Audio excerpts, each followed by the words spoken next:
So let's jump to this homework assignment. Number 1, you have your inputs, your outputs, or your domain and your range, or your x's and your y's, or your independent and your dependent values.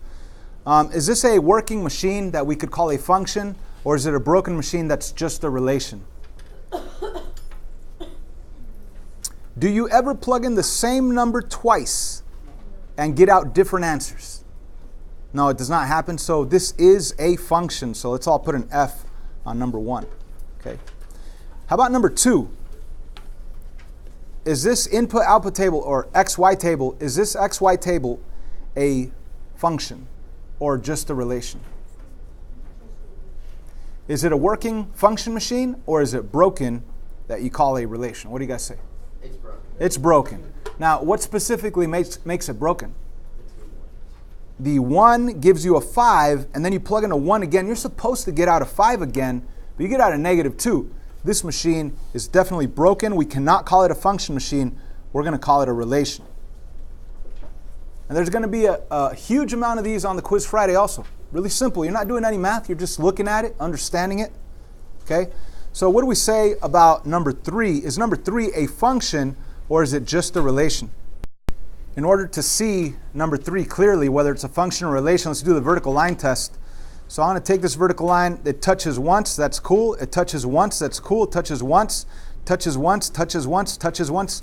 It never touches at 2 locations, right? Now, if for some crazy reason I had another dot right here, then it would no longer be a function. It would fail the vertical line test because it would be touching here and here. But in this case, that blue dot did not exist. So is this a function? Yes, it is. So let's put an F right on this thing. Put an F right there. This is a function. Let's move on. Number 4, is it a function or a relation? You're probably thinking, I don't even see a graph. Yeah, but you have X, Y values. So you're able to look at inputs and outputs. You plug in the 1, you get out a 4. You plug in a 2, you get out a -2. You plug in a 3, you get out a -6. Plug in a -6, you get out a 3. Plug in a -3, you get out a 6. Do you ever plug in the same input value and get out different output values? No. So is this a function? Yes, this is a function. It works. Let's put an F on number 4. I'm going to skip around so we don't kill too much time on this video. Number 6. It says x equals -2, and that's all it says. I put this graph here on purpose so you could actually graph x equals -2. Now, let's really understand what x equals -2 really means. It means that it wants all the coordinates, and I want to make an XY table. It wants all of the x values to be what? -2. That's the only thing that this cares about, that your x values are -2. So you could do as many -2s for x as you want. Now, what about your y's? They don't even have y's, right? There's not even any y's inside this equation. So what does that mean? If there's no y's, who cares about y's? You could put in any numbers you want for y. So it could be a 0 for y, it could be a 5, it could be a -2, it could be a 1, whatever you want for y. And now think about these graphs or these coordinates. -2, 0 is right here. -2, 5 is up here. -2, -2 is right here. -2, 1 is right there. What kind of line do we have? Vertical. That's right, vertical. Okay, so that's a vertical line. So let's ask ourselves, will this pass the vertical line test? No. So what is this thing? It's a relation, right? Relations, put an R right there. Move on to number 7 over here. How about y equals 2? What's this line going to look like? Is it going to be vertical also, up and down? It's going to be, I don't know, let's do a quick XY table and let's plug in the only thing that this equation cares about. What is the only thing that this equation cares about? That your y values are what? So you put 2 on the y, 2 on the y, 2 on the y, as many as you want. And what about your x's? Are there any x's in here? No, so who cares about x? You could plug in anything you want for x because there's not even an x. So let's plug in some x values like 0, 1, like -2, whatever. Now let's go to these coordinates and graph them. 0, 2 is right here. 1, 2 is right there. -2, 2 is right there. What kind of line do we have? Horizontal. Will this horizontal line pass my vertical line test? Yes. Yes. So what is this? Function. It is a function. Put an F right there. We are good. So there's going to be all kinds of questions like this on the quiz Friday. Now, about half of them are going to be like that. The other half come from these guys down here. Now, these guys down here, you have your functions f of x equals this and g of x equals this. F of x is just the name of this function. G of x is just the name of this function. And function notation is when you have f of, but instead of x, they actually put a number right there. And what that tells you to actually do is to plug in 2 into your x's on that function f of x. So when you see this f of 2, let me zoom in here. When you see that f of 2, what it really means is plug in 2 into your x in your f of x function. Okay? So I want to plug in 2 into my x value of my f of x function. So which one am I going to use? This guy right here or this guy over here? Obviously the f of x, not the g of x. They're telling us to use f, and they want us to take the 2 and plug it right into there. So what I would do is I would rewrite this guy. Okay? I would write 2, and instead of x, I want to put parentheses, and then minus 6. And what am I actually plugging in? The value of 2. I want to take it and plug it right in there. Now I want to work this out. I have multiplication, 2 times 2, and then I also have subtraction, minus 6 at the end. So what do I do first? Subtract or multiply? Multiply. What is 2 times 2?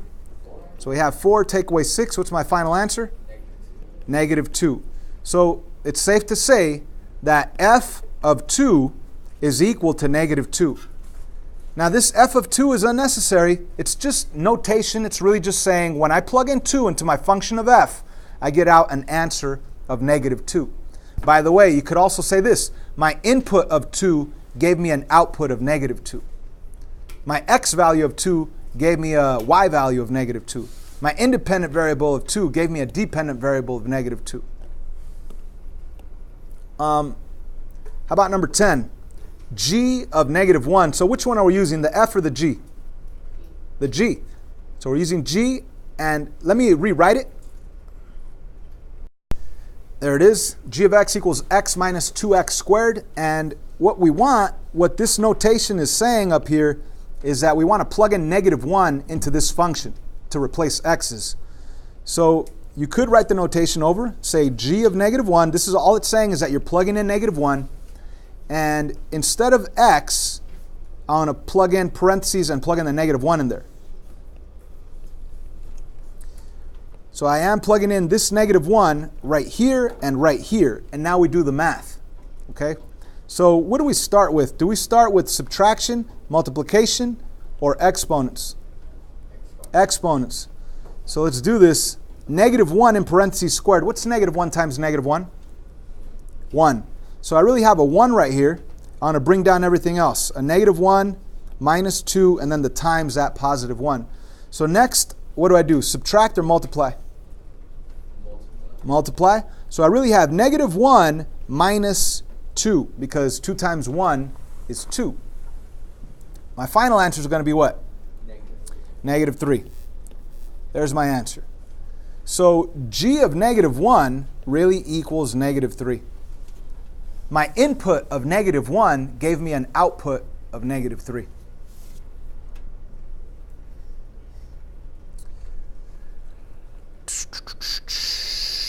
Let's get more fun. Number 12. So I've jotted down the function f of x, 2x minus 6. Now, what is this asking us to do? What does f of 7 really mean? To take the 7 and plug it into your function, right? Now, what does this minus 9 mean at the very end? That means once you get your answer, subtract 9 from it, okay? So I'm going to take this 7 and plug it right in there. It's going to be 2 times x minus 6. And then, that's just this part, but I also have the minus 9 that has to go at the very end. Does that make sense? And of course, we do this part first. So let me do this part first right here. And what am I plugging in for the x spot? 7. So I really have 2 times 7 minus 6. So what's 2 times 7? 14. 14 minus 6? 8. Now we could bring down the minus 9 at the very end, and 8 minus 9 is negative 1. There's my final answer to f of 7 minus 9. That one's a little bit more challenging because we had a minus 9 at the end of it all. It's as easy as this. You should understand that f is telling you to go to your f function. If it's a g, go to your g function. Right here it says f, go to your f function, plug in 7, get an answer, and then subtract 9 from that answer. Now this one's just insane. Because what kind of functions do we have? We have f and we also have g. So what's the g function? Thank you. There's my g function. And what is this asking us to do? Well, let's take a look at what's going on in here. It says g of b. Dang. What am I supposed to plug in into the g? What's in here? Is there a 5 right here that I need to plug in right there and right there? No. What's in here? Come on, guys. What letter is that? B. So I'm going to plug in b wherever my x's are at. Now, if there were a 3 right here, I'd plug in a 3 into the x. I'd plug in a 3 into the x. If there were a 7, I'd plug in a 7 into the x, a 7 into the x. But there's a b right there. So what am I going to plug into the x? A b right there and a b right there. So this g of b is simply replacing my x's with b's, and I'll have b minus 2b squared. Now, don't forget about the bracket, the plus 1, the bracket, and the 2 on the outside. So on the inside of my bracket, could I combine any of these? I cannot. Oh, wait, no. Because this is a b and this is a b squared, and that's just a regular number. Now, if this were a b squared, yeah, I could combine the b squares with b squares, but I can't. These are all different terms. But could I distribute the 2 into each of those terms? Yes. So my final answer will be 2 times b, that's 2b. 2 times negative 2b is negative 4b squared. And 2 times 1, that's positive 2. Do they list that answer on the back like that, or do they write it with the negative 4b squared first plus 2b plus 2? The first one? Okay, so they just distributed the 2 and left it like that. I don't think number 16, I don't know, I need to double check if it's going to be on the quiz or not. Sure, why not? Let's make it be on the quiz. So, I think